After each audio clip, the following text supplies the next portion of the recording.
A fuel tanker leaves a refinery in South Korea. Weeks later, petrol from that journey reaches a service station in New Zealand.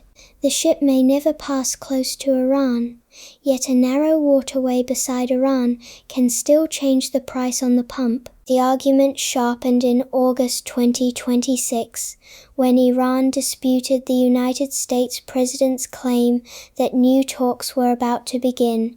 Iran also discussed a safer shipping route with Oman, while saying that this alone would not reopen the Strait of Hormuz. The lasting New Zealand idea sits behind that argument.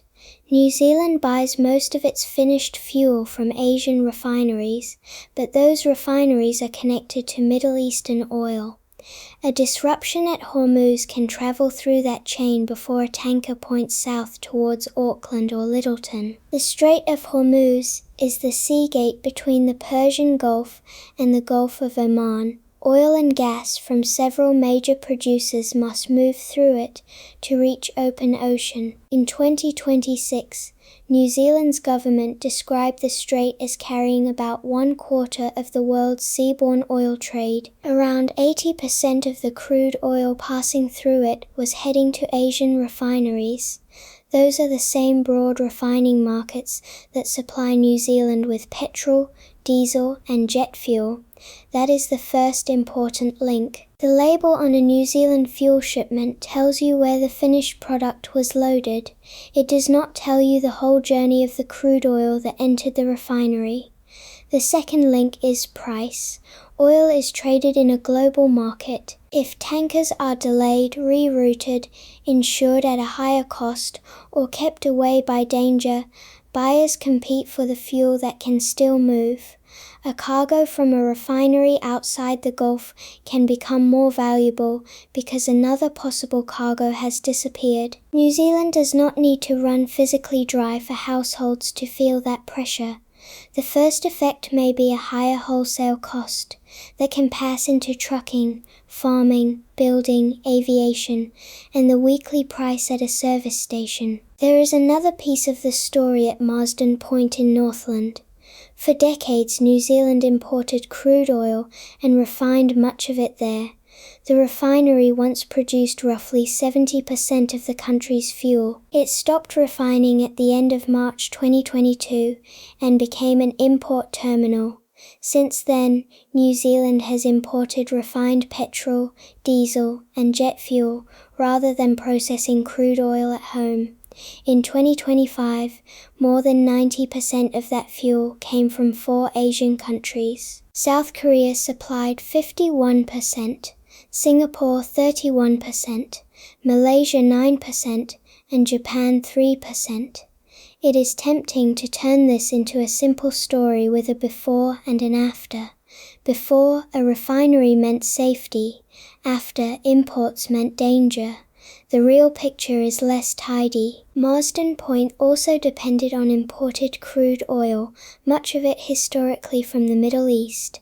A local refinery could change which stage of the chain happened in New Zealand, but it could not place the country outside the world oil market. New Zealand crude from Taranaki was usually exported because its qualities did not suit the old refinery well. Energy security is therefore not the same as producing one part of the chain at home. It asks whether the whole system has options when one part stops. Can importers buy from another refinery? Can a ship use another route? Can fuel move between New Zealand terminals? How much is already in tanks? Which users must keep operating first? New Zealand created a minimum stock holding obligation from the start of 2025. Importers covered by the rules must hold an average of 28 days of petrol, 24 days of jet fuel, and 21 days of diesel. The fuel can be onshore or on incoming ships inside New Zealand's exclusive economic zone. Those numbers are a buffer, not a magic wall. They describe days of normal demand. They do not promise that every service station has that many days beneath its forecourt. National stock can be healthy while one town faces a short delay because a road, port, terminal, or delivery schedule has a problem. Reserves also buy time rather than create fuel. They give companies and government room to find new cargoes, repair infrastructure, reduce demand, or protect essential services. A disruption that lasts longer than the buffer still requires choices. Diesel is especially important because it moves food and freight, powers many farm machines, supports emergency services, and can generate electricity when other systems fail. That is why a future increase is planned for large importers. From July 2028, those with more than 10% of the market are due to hold 28 days of diesel instead of 21. There is a longer answer too. Every trip made without imported petrol or diesel removes a small claim on the same exposed chain. More efficient vehicles, public transport, electric vehicles, local electricity, and businesses that can switch fuels do not solve a sudden shipping crisis by themselves.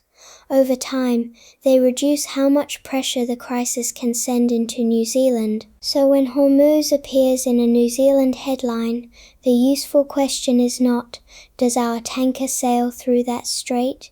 Follow the product backwards. The tanker came from an Asian refinery. The refinery bought crude oil in a global market. That market passes through a narrow gate. Pass this chain to the next person who wonders why a distant shipping argument belongs in a New Zealand household budget. Distance is real. So is connection. The price at the pump carries both.